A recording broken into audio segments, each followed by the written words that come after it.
Hey, welcome into the after party, the weekly coaches show following Friday night tailgate party. We got a great matchup coming up for you this week in our game of the week, but we brought in Coach Hickman from West Orange Stark. He's in the hot seat. Thanks so much for coming in. Thank you for having me. Yeah, so great position for you and your guys to be in, just one game away from not only securing the district championship outright, but the #1 seed in the playoffs, which obviously is a great position to be in, home field advantage. I know a lot of coaches who would love to be in your position right now. Well, we just put in the work, and that was our goal at the beginning of the year. Every year, you go through your team goals, and usually you have the non-district season, and then you get into the district season, and your goal is to win a district title, which allows you to be the #1 seed, makes you route a little bit better in the playoffs. And we got a big challenge Friday night. We got to go over to Hampshire and play a really good football team. I spent some time looking at them. We've seen them all year, and so we got a big challenge overhead. But this is where you want to be. Week 11, playing for the district championship. I mean, there's no other place you want to be in Texas high school football.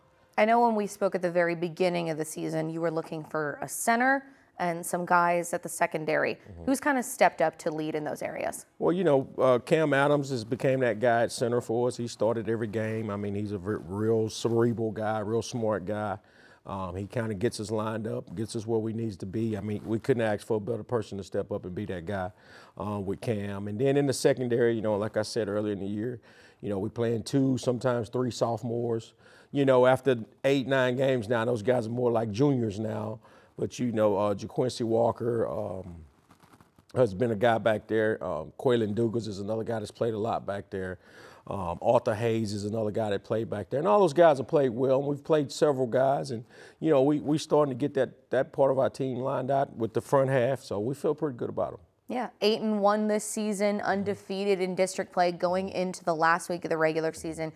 Mustangs have stayed pretty consistent all year round, and I think that's a credit a lot to your seniors. What's so special about this class? Well, it starts, with the quarterback. This group of seniors, they were sophomores my first year, and, we were able to kind of build a program how we wanted to build it with them, and those guys know what's expected. They've taken a leadership role. Marcus Turner, our quarterback. You look at other seniors like Myron Scott is another guy, William Petrie. All those are program guys that are West Orange Roost guys. They do what we have to do to get where we need to be. They work their butts off all week long. They lead, on the field and off the field. So, just the leadership out of those seniors, because we got 11 sophomores that we playing as well that are very, very talented. But, sometimes you need some people to stir them the right way, and those guys have done that. Yeah, West Orange Stark is home of winning tradition. You have 112% right on your field. I know that this team is always looking to find ways to move the chains. Talk to me about this team's physicality. Well, that's one of the things, if you've seen us in person, we kind of lean on a big offensive line. We got some guys, Denham Arebo, Jaden Rhodes, Landon Floyd, Johnny McGee, all those guys are big, strong guys, and we want to run the football. We got a really good running back in Kelvin Jefferson. You start thinking about our receivers. We're a physical team on offense. We're going to run the ball first. Now we've been able to throw it as well. People have dedicated more people to stop us from running, so our passing game has really came alive.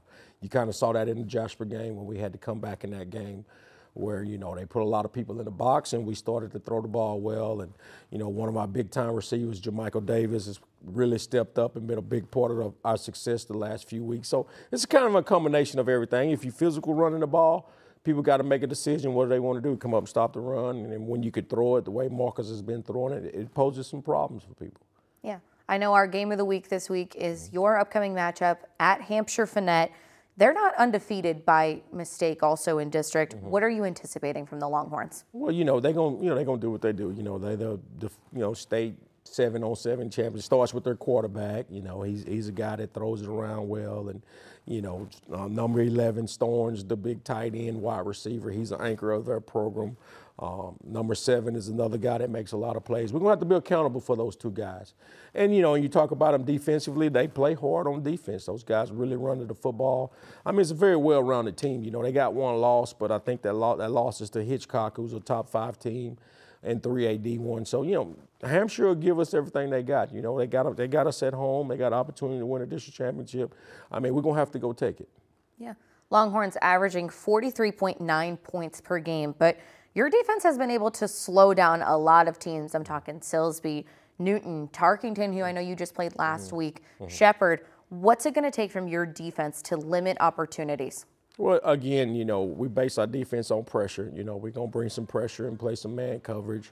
Hampshire throws the ball well, so we'll have to adjust that a little bit. May have to play a little bit more coverage than we're used to. But when it comes down to it, we're going to bring pressure, try to force turnovers, and pursuit of the ball. Pursuit is a big calling in our program. We're going to run to the football, be aggressive, and good things tend to happen when you do that. Now, one of the last times the Mustangs were a district champion was the year that you guys won state in 2016, and that's when you were the defensive line coach at the time. Now that you're the head coach, what would it mean to you and your guys to pull out this win on Friday and set yourselves up on the path for a good playoff performance? I don't think we've won it since I've been the head coach. And that's one of the things we're looking forward to, getting back to that tradition. I mean, if you go look at our walls and everything, we've won districts so many, a lot of district championships over the years. We just got to get back to doing what we do at West Orange Start.